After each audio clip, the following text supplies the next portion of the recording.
बुलाया, पीछे देखा कृष्ण बलराम और बालकों की टोली और कहा, अच्छा तुम ही वो कृष्ण बलराम हो जिसको मारने के लिए कंस ने बुलाया है। अच्छा चलो अच्छी बात है, तुमने मामा जी को कहा। चलो मामा जी को कह दिया, परंतु हमारे द्वार वालों के पास में सुंदर वस्त्र नहीं है, आप पहनने के लिए वस्त्र दे दो।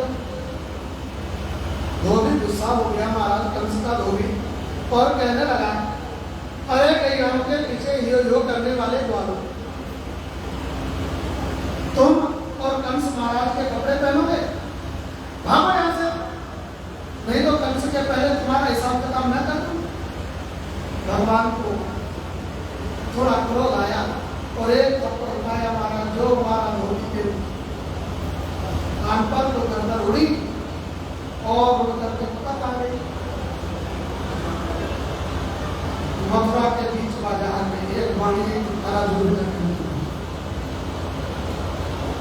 अरे भजन भी किया, तराजू में जाकर के गिरी, अंदाजा लगा लिया कि अब कंस जाने वाला है। सबने अंदाजा लगा लिया कि अब कंस का अंत आ गया और अब यहाँ पर कृष्ण का राज्य होने वाला है।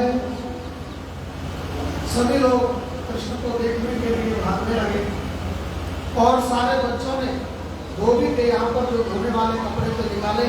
अब महाराज इतना बड़ा कंस और छोटे छोटे बाबा, अरे कपड़ा है, कपड़े के नाम पर टेंट है पूरा, ऊपर से कुर्ता पहने तो नीचे घिसकता जाए और नीचे से पजामा पहने तो ऊपर की ओर आए। इतने बड़े कपड़े। मधुमंगल बोलो, कन्हैया इन कपड़ों को पहन के भिखमंगा लग रहे हैं कि नहीं? लगे कि नहीं हम भिखमंगा है? भगवान ने कई तो इसमें ठीक करा देते हैं। भगवान आके दर्जी के पास पहुंचे, दर्जी से कहा, भैया हमारे द्वार वालों के कपड़े ठीक कर दो। और दर्जी ने महाराज जो मशीन चलाई, देखते देखते जरा से देर के अंदर कपड़े फिट कर दिए, बिल्कुल सुंदर बना दिया। आगे एक सुदामा नाम का माली मिला। सुदामा माली रोज भगवान के लिए माला बना करके रखता है, भगवान का इंतजार करता है। आज प्रभु आए और भगवान के गले के अंदर माला पहना दी, सभी द्वार वालों के गले के अंदर माला पहना दी। आगे मधुमंगल ने कहा, रे कन्हैया ब्रजवासी की तो एक ही पहचान होती है, बोले गले के अंदर माला और माथे के ऊपर तिलक। माथे के ऊपर तिलक और लग जाए तो फिर तो कहना ये क्या? बोले वो भी लगवा देते हैं। सामने देखा कि एक काली कलुटी 3 जगह से टेढ़ी एक स्त्री जा रही है। दूर से आवाज लगाई, अरे सुंदरी रुकियो तो। कुब्जा ने सोचा, हे भगवान, हर कोई आदमी हमको कोई कुबड़ा कह के बुलाता है, कोई काली कलुटी कह के बुलाता है, आज सुंदरी कहने वाला कौन आ गया? पीछे मुड़ करके देखा तो वो तो प्रसन्न हो गई, प्रभु की झांकी को निहारते हुए, और कहने लगी, भगवान मेरा नाम देवता है और मैं कंस की सेरंद्री हूँ, तिलक लगाने के लिए जाती हूँ, कंस को मेरा लगाया हुआ चंदन बड़ा प्रिय। भगवान ने कहा, देवी कंस को तो रोज लगाती हो, आज हमारे लगा। बस अब तो महाराज कुब्जा सामने आ गई भगवान के, और भगवान के मस्तक पर तिलक लगाया, बलराम जी के मस्तक पर तिलक लगाया। सभी बार बार कहने लगे, देवी ने इनको भी लगा दियो, इनको भी हमके साथ में खड़े। और धीरे धीरे करके सभी द्वार वालों को तिलक लगा दिया। मधुमंगल बोले, कन्हैया आपने सबको कछु भेजा। भगवान ने कहा, ठीक है दे देते हैं। तो कुब्जा के अंगूठे पर भगवान ने पैर रखा और एक हाथ कुब्जा की दाढ़ी को लगाया और दूसरा हाथ मस्तक पर लगाया। बलराम कहने लगे, कन्हैया गड़बड़ ना करियो, आपको वृंदावन ना है भैया, ये कंस की नगरी है। मधुमंगल बोले, कन्हैया तेरी तो जोड़ी कर ली है, अबे तू 3 जगह से टेढ़ो और ये 3 जगह से टेढ़ी हो गया, हिसाब किताब करो। और अभी तक तो बात ही चल रही थी, इतने में जो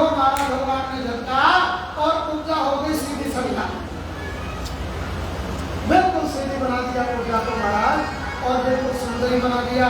भगवान जाने लगे, प्रभु का दुपट्टा पकड़ लिया तो जाने और कहने लगे प्रभु ये सुंदरता किसकी? तो भगवान ने कहा तो क्या तुम्हारा भी हम मनोरथ पूरा करेंगे। और भगवान को देखने के लिए सारे मथुरावासी उमड़ने लगे। रास्ते के अंदर सभी लोग मथुरावासी देखते हैं, अरे भैया देखो देखो मथुरा पूतना को मारने वालों बच्चों आ गए हो। और सब कोई भगवान के ऊपर फूल बरसाता है, कोई जय जयकार करता है। भगवान की जय जयकार करते करते सारे द्वार फिर बोल उठे, बोलिए वृंदावन बिहारी लाल की जय। महाराज जो वृंदावन बिहारी लाल की जय बोली, जो नहीं देख रहे थे वो भी देखने लगे। रास्ते के अंदर कुवलिया पीड़ नाम का एक हाथी मिला। महावत उसके ऊपर बैठा हुआ था। महावत से कहा भैया हमने अंदर जाना है, थोड़ा हाथी को पीछे हटा लो। महावत का कंस का नियुक्त किया गया था वो बताने वाला। भगवान ने उस कुवलिया पीड़ हाथी का भी उद्धार कर दिया। और थोड़ा सा और आगे चले तो एक बहुत बड़ा अखाड़ा, और उस अखाड़े के अंदर मूर्ति को कृष्ण बलराम दोनों पहुंचे।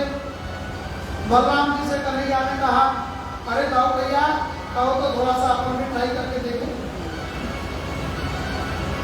बलराम जी ने कहा कि मेरी क्या जरूरत है, तुम चलोगे। और कन्हैया उतर गए अखाड़े के अंदर, और जैसे ही धनुष को उठाया तो देखते देखते धाम से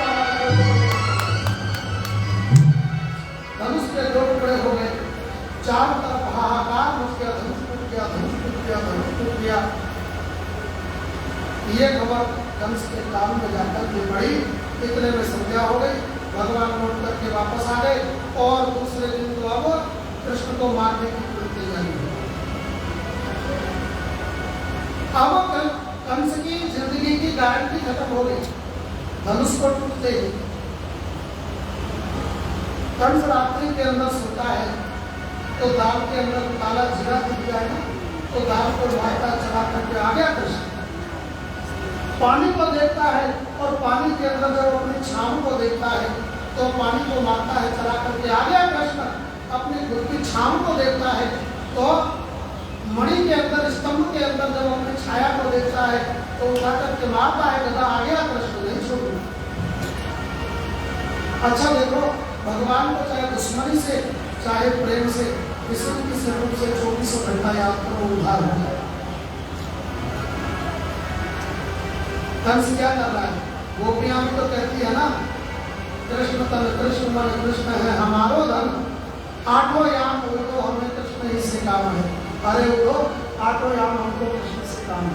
और कंस की क्या हालत है? सब जगह कृष्ण, कंस भी तो भगवान के दर्शन कर रहा है। अब तो महाराज दूसरे दिन प्रभु आए और आकर के कुछ मल्लों के साथ में युद्ध हुआ। और जैसे ही अखाड़े के अंदर जब भगवान पहुंचे तो चारों तरफ कई लोग बैठे हुए, तो सबने भगवान का अलग अलग रूप से दर्शन किया। मल्लानाम स्निर्धनाम घटवरः स्त्रीणाम मूर्तिमान। बोले मल्लों को भगवान पहलवान दिखाई पड़े, स्त्रियों को कामदेव का स्वरूप दिखाई पड़े, संतों को साक्षात ब्रह्म दिखाई पड़े, और वहां जो नंद बाबा बैठे उनको अपने लल्ला दिखाई पड़े, अपने छोटे से लाला दिखाई पड़े। इस प्रकार से सबने अपने अपने हिसाब से भगवान के दर्शन के लिए जागी रही भावना जैसी प्रभु मूर्त देखी वैसी ही मूर्त परमात्मा की सभी लोगों ने दर्शन किया। भगवान ने पहलवानों का सभी का उद्धार किया। और कंस उसी समय पर बहुत ऊंचे सिंहासन पर बैठा था।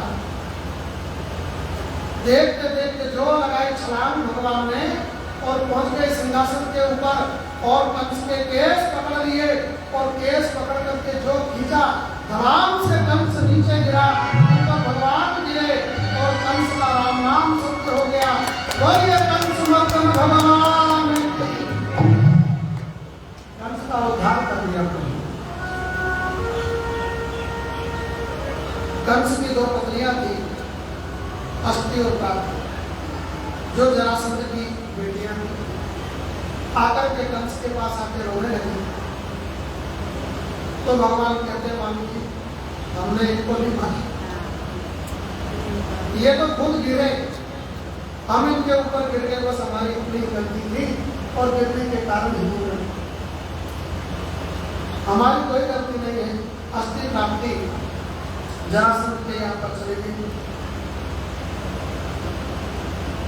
वहां का माहौल पूरी तरीके से शांत हो गया। भगवान जेल खाने की ओर जाते हैं, देवकी वसुदेव को जेल में से निकालते हैं और देवकी वसुदेव के साथ में रहने का निर्णय लेते हैं। नंद बाबा को और कुआर वालों को कहते हैं बाबा अब आप जाओ, मेरी मैया यदि आपसे पूछे तो कह देना कि वो मथुरा में रुक गया, फिर कभी आएगा, ऐसा कह देना। नंद बाबा की आंखों से आंसू बहने लगे और सोचने लगे, पैर चलते नहीं, जबरदस्ती चलाने पड़ रहे हैं और सोचने लगे कि यदि यशोदा पूछेगी तो मैं क्या कहूँगा। अरे मैं यशोदा को आश्वासन दिला करके आया था, यशोदे तेरे कन्हैया को लेकर के आऊंगा, और मैं खाली हाथ जा रहा हूं। परंतु नंद बाबा बाल सब वृंदावन की ओर जाते हैं। माता यशोदा ने बाबा नंद को देखा और पछाड़ कर और कहने लगी, अरे नारद तुम कृष्ण के बिना यहाँ तक चल कर के कैसे आए, तुम्हारे पैर नहीं?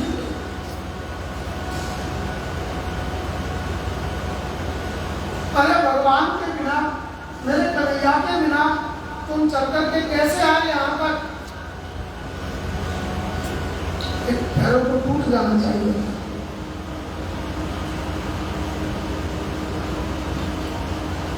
नंद जी के पास में कोई जवाब नहीं। बैठ गए नंद जी महल में जाकर और कहने लगे यशोदा हम तो उनको पालने वाले माता पिता हैं, जन्म देने वाले माता पिता तो देवकी और वसुदेव हैं, उनको भी तो बालक का आनंद लेने दो।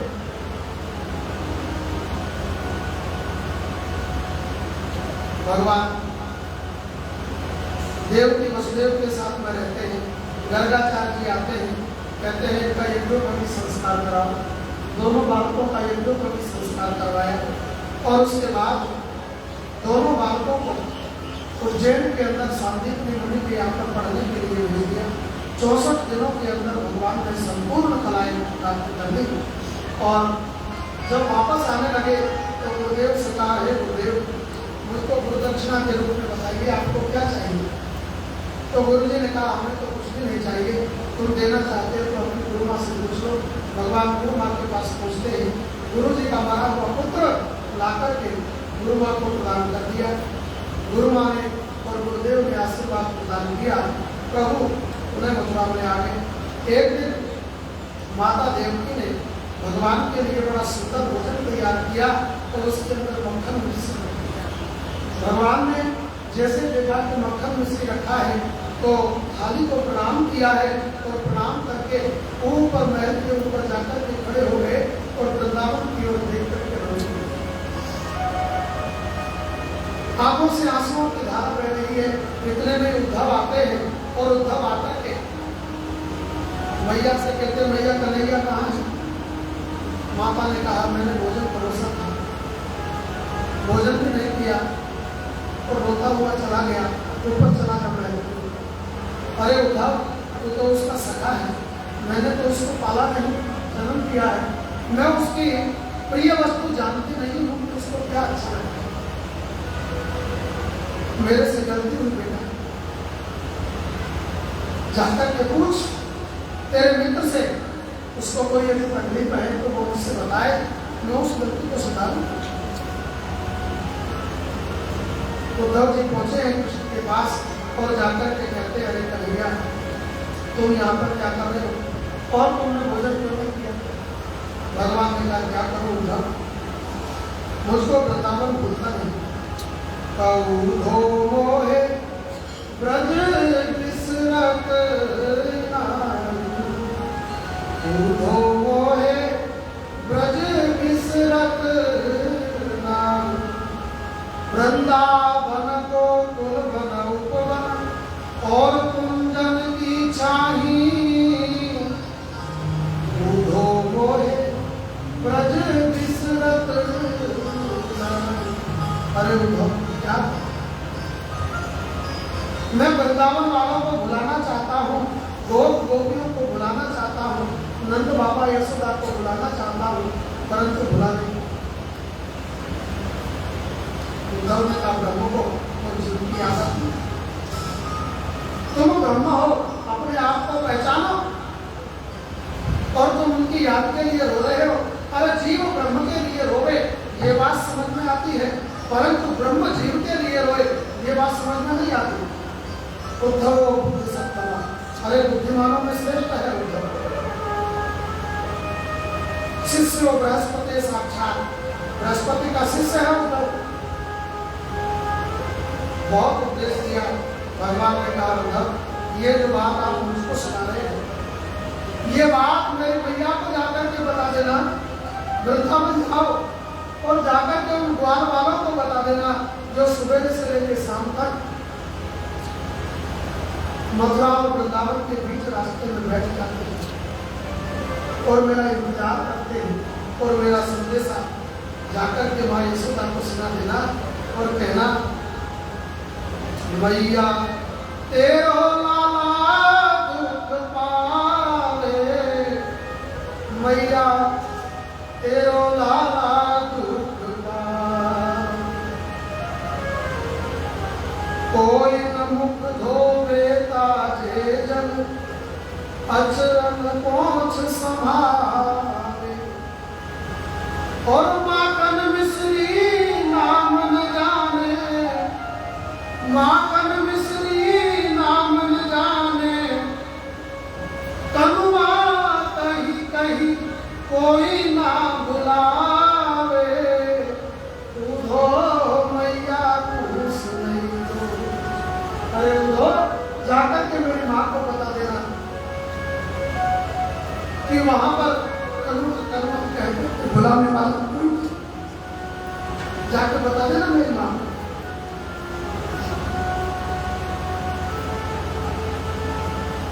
आवे गोपी देन उड़ाव, एकहु चित्त न लावे, आवे गोपी देन उड़ाव, एकहु चित्त न लावे,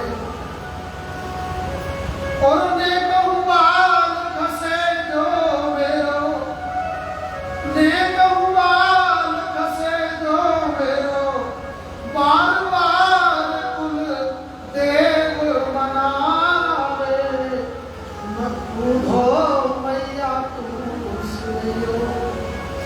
अरे उधो जाकर के बताना जरा कि मुझको तकलीफ आती है तो तुम देवताओं की वो क्या मुझको इस मथुरा के अंदर नहीं मिला। यह मथुरा कंचन की नगरी, मणिमुक्ता या हिमालय, हर जब ही सूरत आवे माँ सुख की, जियम गत सुध नाही, उधो मैया तू सुनियो। अरे उधो इस मथुरा के अंदर किसी चीज की कमी नहीं, परंतु यदि कमी है तो मेरी मैया यशोदा के प्यार की कमी। जाकर के बता देना उद्धव वहां से चले। उद्धव को भगवान ने वही रथ दे दिया जो जिस रथ पर अक्रूर जी बैठ करके गए थे। भगवान ने अपना दुपट्टा उड़ा दिया और कह दिया उद्धव जाओ। उद्धव पहुंचे हैं वृंदावन के अंदर और जैसे वृंदावन में पहुंचे तो दूर से ही रथ की ध्वजा को गोप गोपियों ने देखा और मधुमंगल क्या था, हमारा कन्हैया आगे।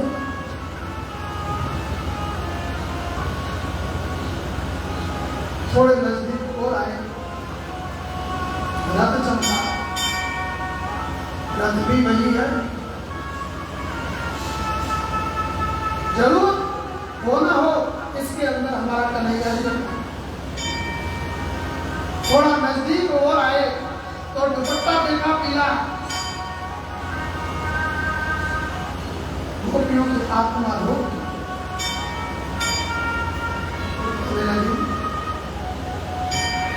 कन्हैया तो है, परंतु ये अभी तक रथ में क्यों बैठे?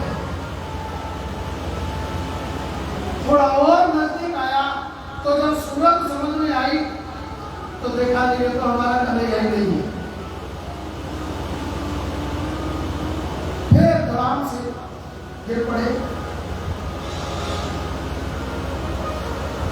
उद्धव जी नजदीक में आते हैं और आकर के गोपियों से पूछते, अरे गोपियों, यहाँ पर नंद महल कहाँ पर है, बताओ। गोपियों ने कहा, उद्धव पहले अपना परिचय देना चाहिए, बाद में दूसरे से कुछ पूछना चाहिए। आपको इतना नहीं, आपको इतना मालूम नहीं? उद्धव ने कहा, मैं जिनको गमार वालिया कह रहा था, इन्होंने तो पहले ही बात में मुझको रिजेक्ट किया, पहले ही बात में मुझको रिजेक्ट कर दिया। अच्छा देवियों, मेरा नाम उद्धव है, मुझको कृष्ण ने भेजा है, मैं कृष्ण का सखा हूँ, बताओ नंद महल कहाँ पर है। गोपियों ने कहा, आज से और जब से भगवान यहाँ से गए हैं तब से अब तक किसी ने नंद महल का पता नहीं पूछा।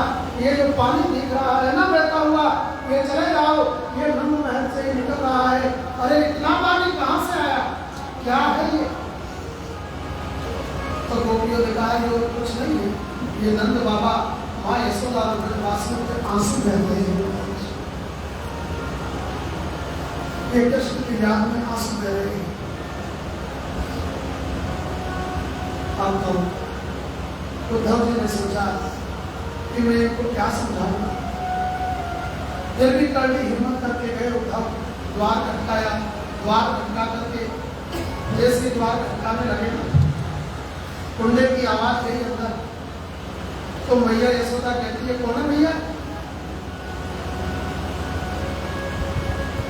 नंद बाबा ने द्वार खोला, उद्धव को देखा और कहा, कौन हुआ?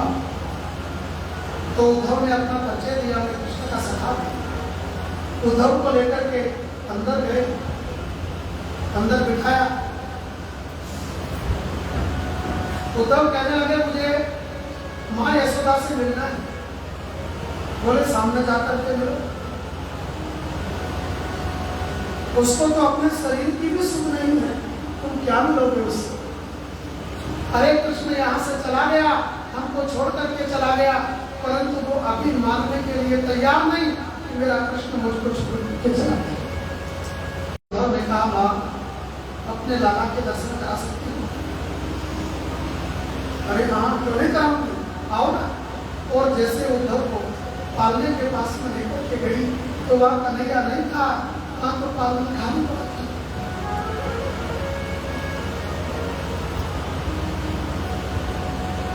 धड़ाम से पछाड़ खाकर के गिर पड़ी।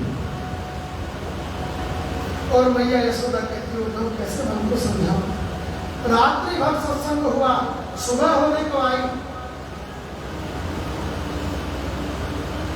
उद्धव जी को नंद बाबा ने कहा, उद्धव अरे ये तो पगली, मैं तो रात भर तुमको सोने दिया, न खुद सोई। अरे जब से कृष्ण गए हैं ये तो सोई ही नहीं, परंतु तू तो आराम करता। चलो सुबह का समय हो गया, यमुना स्नान करने के लिए चलते हैं। और यमुना स्नान करने के लिए उद्धव जी जाते हैं, वहां पर कई गोपियां इकट्ठी होकर के भगवान की बातें करती है। उसी समय पर एक भ्रमर आता है, उद्धव को कुछ खरी खोटी सुनाना चाहती है। भ्रमर के माध्यम से भी करता हुआ भ्रमर गोपियों के चरणों में आता है, तो गोपियां भ्रमर से कहती है, अरे भ्रमर तू काला, तेरा कृष्ण काला, और मथुरा के अंदर रहने वाले सब मन किया। तेरा भी काम यही है, एक फूल पर बैठता है, उसका मकरंद चूसता है, दूसरे पर जाकर के बैठ जाता है। ऐसे तुम्हारे कृष्ण ने किया हमारे साथ। पहले तो मीठी मीठी बातें करके यहाँ पर हमको अपने प्रेम में फंसा लिया, और उसके बाद हमको त्याग करके गोलोक चले गए। उधो हमने सब कारे अजमाए, उधो हमने सब कारे अजमाए, उधो हमने सब कारे अजमाए, उधो हमने सब कारे अजमाए। काले भंवरा बादल डोले कली कली खिल जाए, काले भंवरा बादल डोले कली कली खिल जाए, काले भंवरा बादल डोले कली कली खिल जाए, काले भंवरा बादल डोले कली कली खिल जाए। चूस चूस कर कलियन को रस चूस चूस कर कलियन को रस अंत जगह मंडराए, वो हमने सब कारे अजमाए, उधो हमने सब कारे अजमाए। काली नाग पिटारी मिलाते हंसी हंसी दूध पिलाए, काले नाग पिटारी गिराए हंस हंस दूध पिलाए, काली नाग पिटारी मिलाते हंसी हंसी दूध पिलाए, काले नाग पिटारी गिराए हंस हंस दूध पिलाए।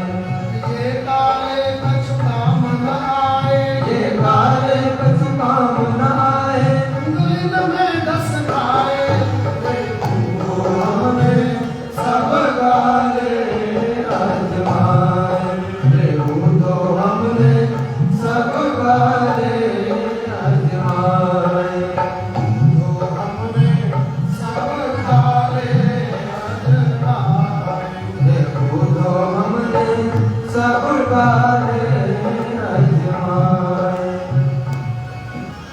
काले बदरा काले कृष्ण तुम्हारे, काले गजरा काले बदरा काले कृष्ण तुम्हारे, काले बदरा काले कृष्ण तुम्हारे, काले गजरा काले बदरा काले कृष्ण तुम्हारे। श्याम गए मथुरा में जब से, श्याम गए मथुरा जगत से, अब ही लौट नहीं आए, तो हमने सब काले अजमाए, उधो हमने सब काले अजमाए, हमने सब काले अजमाए, उधो हमने सब काले अजमाए। ये भवन के द्वारा उद्धव को गोपियां सुना रही है। उद्धव जी गोपियों के पास आते हैं और आकर के कहते हैं, गोपियों तुम जिसके लिए रो रही हो वो तो ब्रह्म है, सब जगह पर व्याप्त है, तुमको इधर उधर ढूंढने की जरूरत नहीं। एकांत में बैठो और एकांत में बैठ करके प्रभु का ध्यान लगाओ, वो वहीं पर प्रकट हो जाएगा। गोपियां कहती उद्धव तुम जिस ब्रह्म की व्याख्या करने के लिए यहाँ पर आए हो, उस ब्रह्म के लिए हम नहीं रो रही। उद्धो मन ना भय दस बीस, उधो मन न भय दस बीस, एक हतो सो गयो श्याम संग, एक हतो सो गयो श्याम संग, को आराधे ईश। उधो मन न भय दस बीस। अरे उद्धव तेरे ब्रह्म के लिए हम मन कहाँ से लेकर के आए? हमारे मन को तो कष्ट ले गया और तुमको लगता हम कृष्ण के लिए रो रहे? अरे कृष्ण से मिलने के लिए रोती तो ये मथुरा हमारे पीठ पीछे ही है। 2 घंटे में जाती पैदल चल करके और कृष्ण से मिलकर के चली आती, कोई बड़ी बात नहीं है। हम तो कृष्ण के विरह के लिए रो रही है। कृष्ण तन कृष्ण कृष्ण है हमारा कृष्ण तन कृष्ण मन कृष्ण है हमारो धन। कृष्ण तन कृष्ण कृष्ण है हमारो धन। कृष्ण तन कृष्ण मन कृष्ण है हमारो धन। आठों याम उदो हमें कृष्ण ही से काम है। आठों याम उदो हमें कृष्ण ही सो काम है। आठों याम उदो हमें कृष्ण ही से काम है। आठों याम उदो हमें कृष्ण ही सो काम है। अरे लोग ध्यान पूर्वक सुनो, तुम अभी प्रेमी नहीं बने, तुम ज्ञानी हो। प्रेम गली अति सागरी जामे दो न समाय। प्रेम करी अति सागरी जामे डोर समाय। प्रेम गली अति सागरी जामे दो न समाय। प्रेम करी अति सागरी जामे डोर समाय। जब मैं था तब हरि नहीं, अब हरि है मैं नारे। जब मैं था तब हरि नहीं, अब हरि है मैं नारे। प्रेम गली अति सागरी जामे डोर समाय। अरे उद्धव, ये तो प्रेम की गली है। इस प्रेम की गली में मेरे गोविंद के अलावा दूसरा कोई आ नहीं सकता। केवल गोविंद ही इसके अंदर रह सकता है। जल थोड़ा नेहा घड़ा लाग्यो प्रीत कुमार। जल थोड़ा नेहा घड़ा लाग्यो प्रीत कुमार। शीस उतारे भूली धरे तब बैठे घरमाई। शीस उतारे भूली धरे तब बैठे घरमाई। अरे उद्धव, प्रेम करने के लिए तो एक कृष्ण ही है, बाकी तो प्रभु को हम नहीं जानती। और इस प्रेम की गली के अंदर कोई खुश व्यक्ति नहीं आ सकता। यहाँ तो गर्दन उतार करके गोविंद के चरणों में अर्पित करती है। यह तो घर है प्रेम का, खाना का घर नहीं। ये तो घर है प्रेम का, काला का घर नाई।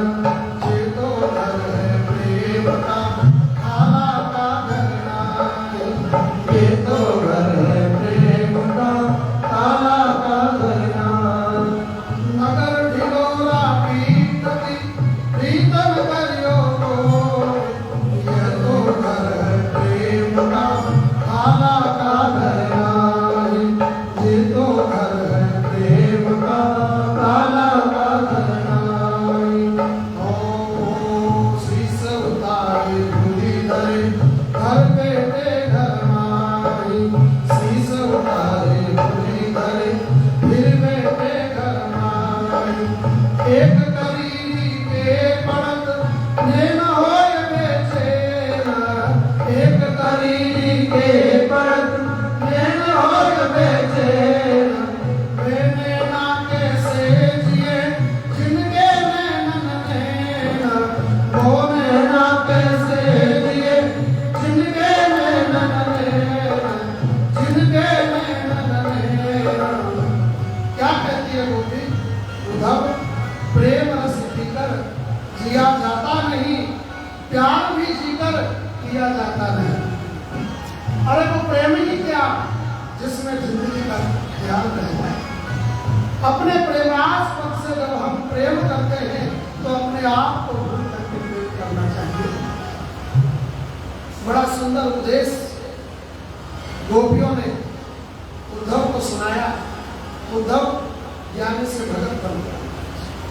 आया था 3 दिन के लिए, 6 महीने तक सत्संग चलता रहा। और 6 महीने के बाद जब लौट करके गए भगवान के पास में, तो भगवान ने कहा आओ ज्ञानी जी महाराज आओ, क्या हाल चाल है। भगवान से उद्धव ने कहा तुम्हारे जैसा निष्ठुर मेरे दुनिया में कोई नहीं है। अरे इतने प्रेमियों को छोड़ करके तुम यहां पर मथुरा के अंदर क्या कर रहे? अब तो महाराज भगवान ने उद्धव के सिर पर अपना हाथ रखा है और जो दिव्य दर्शन कराए वृंदावन के, तो भगवान वृंदावन में ही विराजमान है। और कह दिया उद्धव वृंदावनम परित्यज्य पादमेकं न गच्छति। अरे उद्धव मैं अपने भक्तों को छोड़कर, वृंदावन को छोड़कर तो एक कदम भी बाहर नहीं जाता। ये तो केवल लीला है, ये तो केवल लीला माधुरी है। और इस प्रकार से उद्धव को ज्ञानी बनाया और भक्त भी साथ में बनाया। अब तो महाराज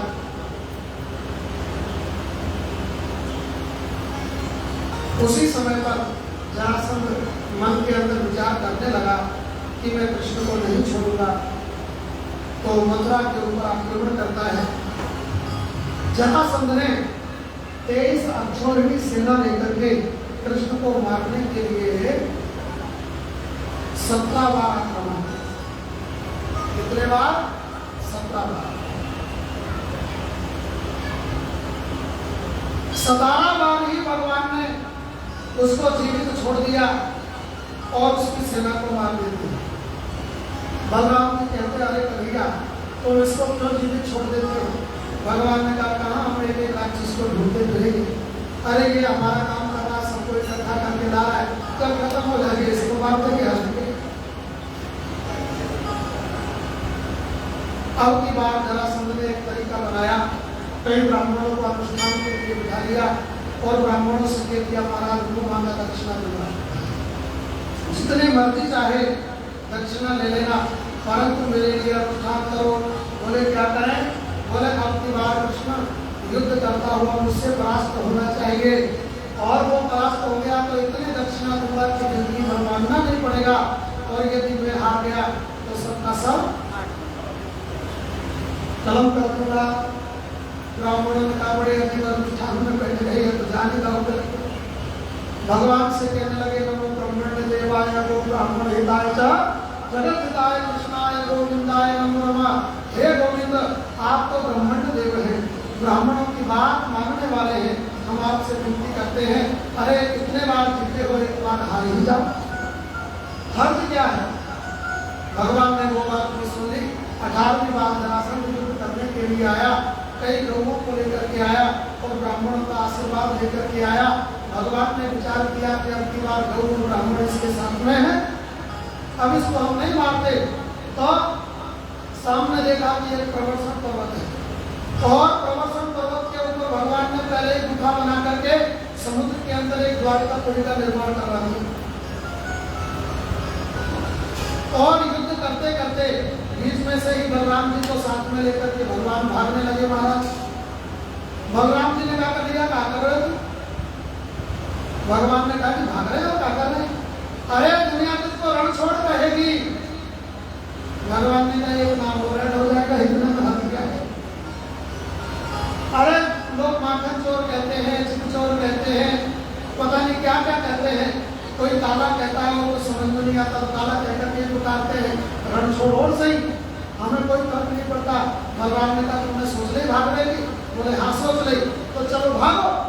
और कृष्ण बलराम दोनों भागे, प्रवर्षण पर्वत के ऊपर चढ़ गए, वहां पर गुफा के अंदर चले गए और गुफा के अंदर से ही सीधे द्वारका के अंदर समुद्र के अंदर चले गए। जरासंध ने सोचा कि ये पर्वत के ऊपर चढ़ गया है, मैं पर्वत को आग लगा देता हूँ। पर्वत में जरासंध ने आग लगा दी, उसको लगा कि अब तो कृष्ण बलराम दोनों ही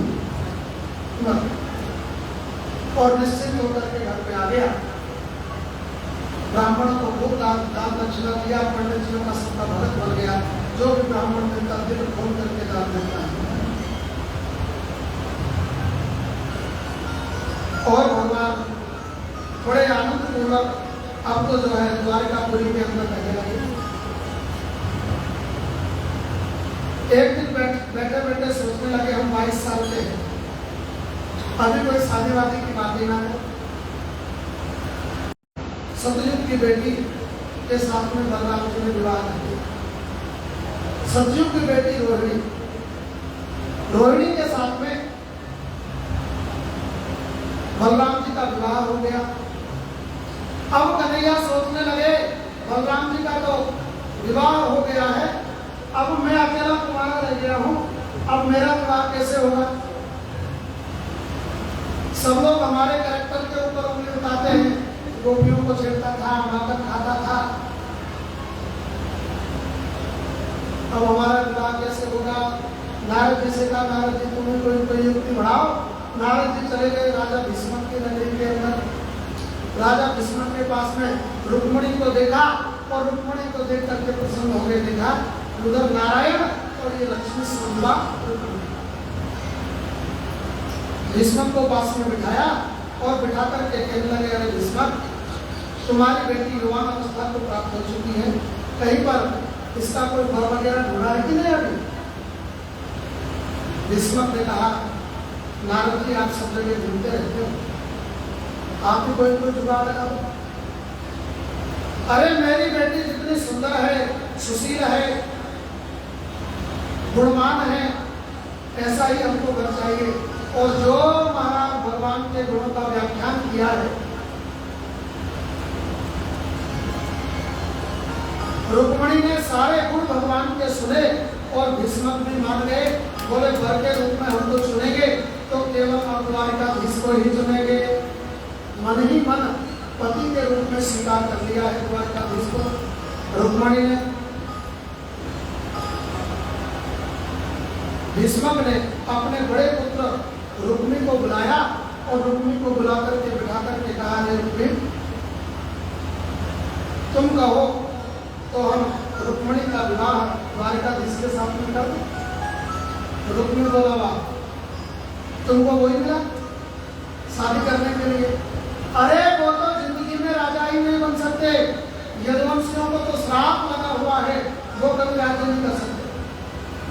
चलो मानो राज्य नहीं कर सकते, मान लिया, परंतु थोड़ा कुछ तो देख लेना चाहिए। कोई खानदान देख लो, कोई खानदान के नाम पर कोई तो उनको कहता है देवकी और वसुदेव का बेटा, और कोई उनको कहता है यशोदा और नंद का बेटा। उनको कोई नहीं पता उसके माँ बाप को।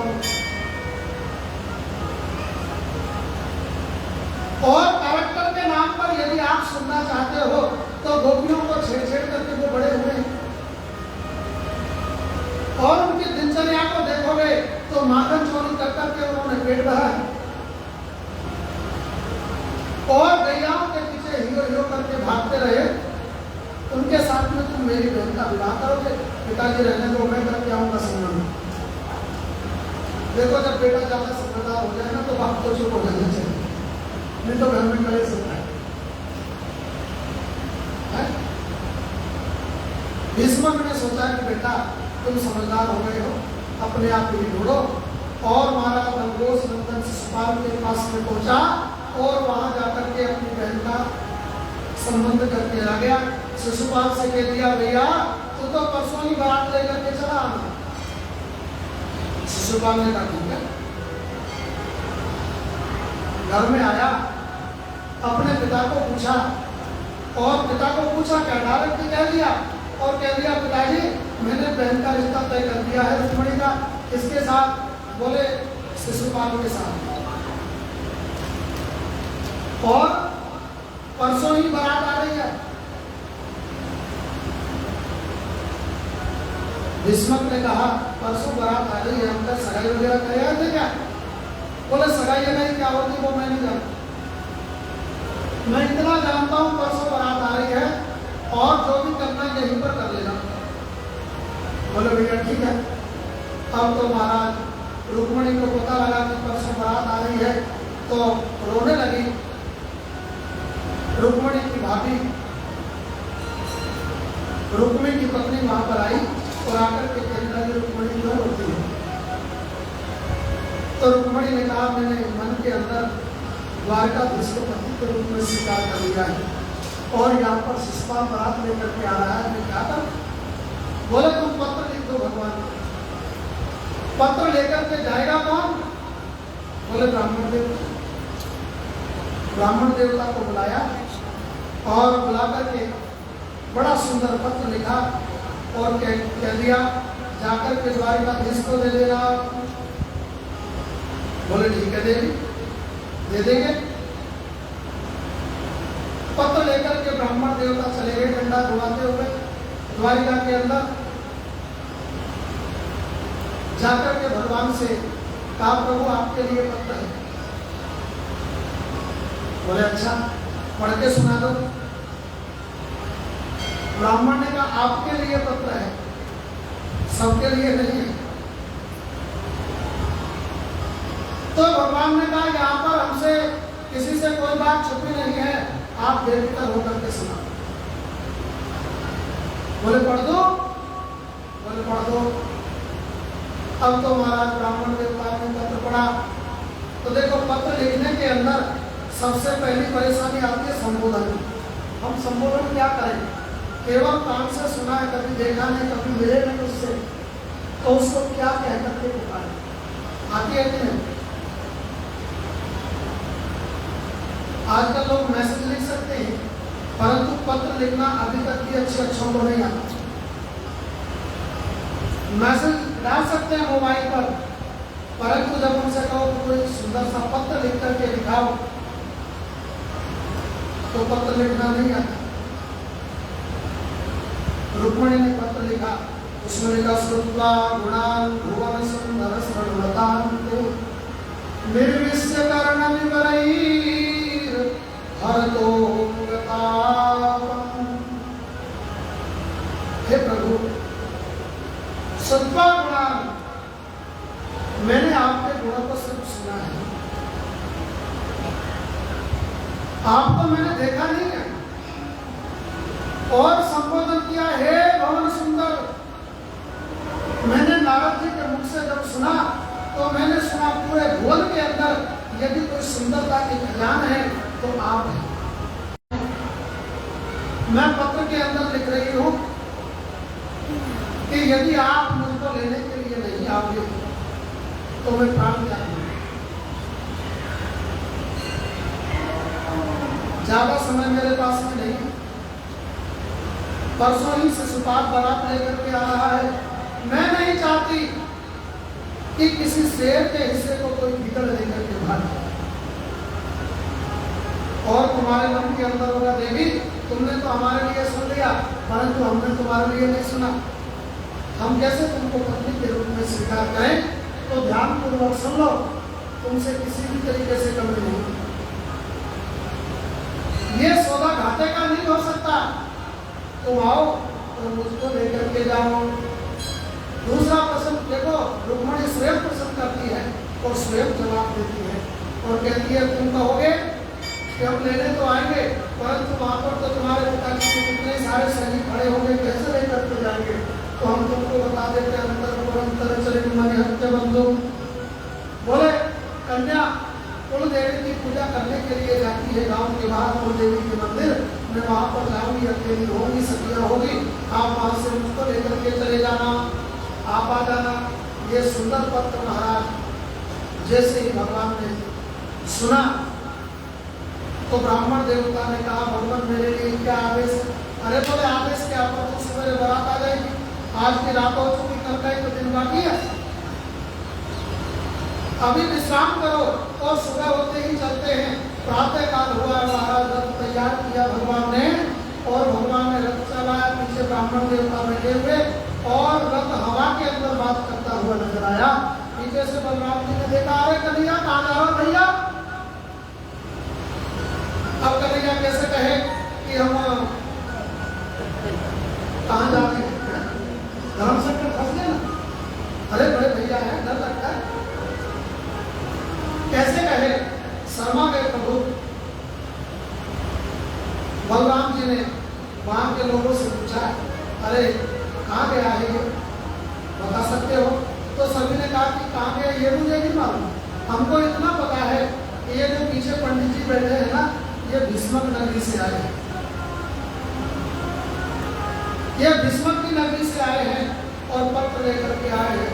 बलराम जी ने कह दिया, ओहो भीष्मक की नगरी से आए हैं, वहां पर विवाह होने वाला है, शिशुपाल बारात लेकर के आने वाला, हम समझ गए ये कहा। और भगवान कहने लगे, कन्हैया तुम चलो बारात लेकर के हमारे पीछे से तुम्हारी। अब तो महाराज प्रभु वहां पर पहुंचे, शिशुपाल बारात लेकर के आ गया, जनवासी के अंदर शिशुपाल को ठहरा दिया। उधर भगवान ने विचार किया कि अभी तो रुक्मणी को पूजा करने आने में समय लगेगा, तब तक इस नगरी को घूम लेते हैं कैसी बनी है। तो भगवान नगरी को घूमने के लिए नगर में इंटर किए। किसी ने जाकर के सूचना दे दी भीष्मक को कि भगवान द्वारकाधीश पधारे हैं। तो भीष्मक के मन में आया कि शिशुपाल है, बाद में देखेंगे, पहले प्रभु से मिल लेते। सगाई का एक नारियल था, सेवक लेकर के आ रहा था पीछे, आगे आगे भीष्मक चलते हैं, सामने भगवान से मिलने के लिए गए। सेवक को लगा कि हम दूल्हे के लिए सगाई का नारियल लेकर के जा रहे हैं, लगता है यही दूल्हा होगा। तो वो सगाई का नारियल चढ़ाना था, शिशुपाल को चढ़ा दिया, गोपाल को चढ़ गया भगवान को। अब भीष्मक ने सो गड़बड़ तो ही नहीं, अब डांटने का फायदा भी क्या, दूसरा नारियल रथ के अंदर बैठे भीष्मक के साथ में नगर के अंदर घूमने लगे। और जो भी भगवान की झांकी को निहारता है कहता, भैया रुक्मणी के तो भाग्य खुला, ऐसे सुंदर जोड़ी हमने कभी जीवन में नहीं देखी। वहां पर शिशुपाल के कई सेवक खड़े थे, उन्होंने कहा, हे देवी कहाँ है दूल्हा? अरे बोले तेरी आंखें ऐसी बटन है, राजा भीष्मक के साथ दूल्हा देखो। अरे बोले ये दूल्हा हुआ नहीं है, ये तो द्वारकाधीश कृष्ण है, दूल्हा तो जनवासे के अंदर बैठा है। सभी लोग कहने लगे, हे भगवान पता नहीं कौन सा दूल्हा मिलेगा। एक गुप्तचर ने जाकर के सूचना दी, महाराज तुम यहाँ पर दूल्हा बनकर के बैठे हो और दूल्हा बनकर के नगर के अंदर कृष्ण घूम रहा है। अब तो शिशुपाल कांपने लगा। सगाई का नारियल रुक्मिणी ने जाकर के वहां लिया तो नारियल भी कांपने लगा। जरासंध साथ में था, जरासंध कहने लगा, मित्र नारियल को संभाल नहीं दे पाएगा। मैं इतना जानता हूं कि यदि द्वारकाधीश यहाँ पर घूम रहा है तो तुम्हारा विवाह खतरे के अंदर हो। बोले अच्छा, और ज्यादा डर गया। सभी सैनिकों को कह दिया, भारतीयों को कह दिया, जाओ, अरे तुम क्या शादी के लड्डू खाने आए हो? शादी के लड्डू खाओगे? अरे जब दुल्हन नहीं होगे तो लड्डू क्या मीठा लगेगा, जाओ। वो दुल्हन को लेके ना भाग जाए। अब तो महाराज चारों तरफ सैनिक हो गए और जहाँ पर माँ का मंदिर था वहां पर भी सैनिक पहुंच गए, वहां पर भी सैनिक पहुंच गए। रुक्मणी पूजा करने के लिए जाती है, सखियों को साथ में लेकर के। सारे सैनिक रुक्मणी को देख करके मोहित हो जाते हैं। देखते इतनी सुंदर कन्या हमने अपने जीवन के अंदर कभी नहीं देखी। सब उनको देखते रहते, टकटकी लगा करके। इतने में ही कन्हैया बीच में आते हैं तो जिसकी निगाह प्रभु के ऊपर जाती है वो कहते, भैया ये देवी तो है सो है, ये देवता कौन है? अरे या ने तो कमाल ही कर दी। सब भगवान के रूप सुधा का पान करने लगे। भगवान ने सबके बीच में से ऊंचा हाथ कर दिया। रुक्मणी समझ गई ये ही मेरे द्वारकाधीश है और भगवती की पूजा करी है, पूजा करके बाहर निकली है और महाराज रुक्मणी का हाथ पकड़ लिया है भगवान ने और लेकर के जैसे ही जाने लगे तो दोनों की जोड़ी को देख करके सब लोग कहने लगे, भैया लक्ष्मी नारायण की जोड़ी, लक्ष्मी नारायण की जोड़ी।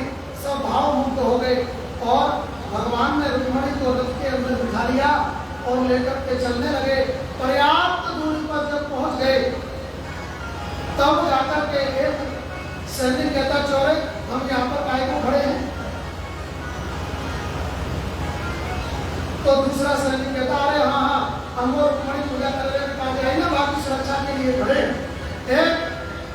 ऐसा है नहीं रुक्मणी को भेजो अंदर से पूजा कर ली होगी हमको बहुत देर हो गई। सभी सखियों ने कहा अरे तुम्हारी बुद्धि घास चलने चली गई है। कहा रुक्मणी को लेकर के तो चला गया। कौन लेकर के चला गया? अरे बोले द्वारकाधीश लेकर के चला गया। चारों तरफ हल्ला मच गया, ले गया ले गया ले गया ले गया। महाराज दौड़ो दौड़ो भागो भागो। और ये खबर जैसे शिशुपाल को मिली तो शिशुपाल को मरने के लिए मिला। शिशुपाल कहने लगा कि मैं मर जाऊंगा बिना तो लेके गया। तो जरासंध ने कहा कोई बात नहीं, मरने की जरूरत नहीं है, तू एक बार ही हारा, हम 17 बार आ रहे हैं उससे, घबराने की कोई बात नहीं। शिशुपाल को हौसला हुआ कि हमसे बड़े बड़े बेशरम बैठे हैं तो फिर हम क्यों मरे? अरे हम क्यों मरे? शिशुपाल को हौसला हुआ और महाराज पालकी के अंदर मुंह ढका और ढक कर के चुपचाप अपने घर की ओर चला गया। रुक्मिणी को पता लगा, रुक्मिणी ने सेना भगा दी है। भगवान को पकड़ने के लिए खूब उल्टा सीधा बोला। कथा का विस्तार नहीं करूंगा, 6:05 हो चुका है। भगवान द्वारका के अंदर पहुंचे हैं और द्वारका के अंदर बड़े आनंद पूर्वक बड़ा सुंदर उत्सव हुआ है। उत्सव के अंदर आधे लोग द्वारिका वाले बन गए और आधे लोग कन्या पक्ष के बन गए। बड़े आनंद पूर्वक वहाँ पर कन्यादान हुआ है और कन्यादान करने के बाद बहुत सारी बधाइयाँ गाई गई है। कन्यादान के लिए जो भी लोग वस्त्र लेकर के आए हैं, श्रृंगार का सामान लेकर के आए हैं, हमारे रोज की पूजा के जजमान जो भी है और जो भी सामान लेकर के आया है वो सभी यहाँ पर चढ़ा दीजिए। इधर आ जाइए, यहीं पर चढ़ा दीजिए। सभी का स्वागत है। इसके बाद में आरती होगी। जिन्होंने सुबह पूजा कराई है वो यहाँ पर आ जाएंगे, आरती होगी। और एक निवेदन और मैं आपसे करना चाहूंगा कि देखो देखते देखते 6 दिन बीत गए महाराज, पता भी नहीं लगा कि चुटकी बजाते हुए 6 दिन कब बीत गए। एक दिन बाकी बचा है, समय मिले देना चाहिए। सभी लोग कन्यादान के लिए आ जाए। रुक्मिणी बैठी है और गा रही है, मैंने मेहंदी रचाई रे कृष्ण नाम की, मैंने मेहंदी रचाई रे कृष्ण नाम की।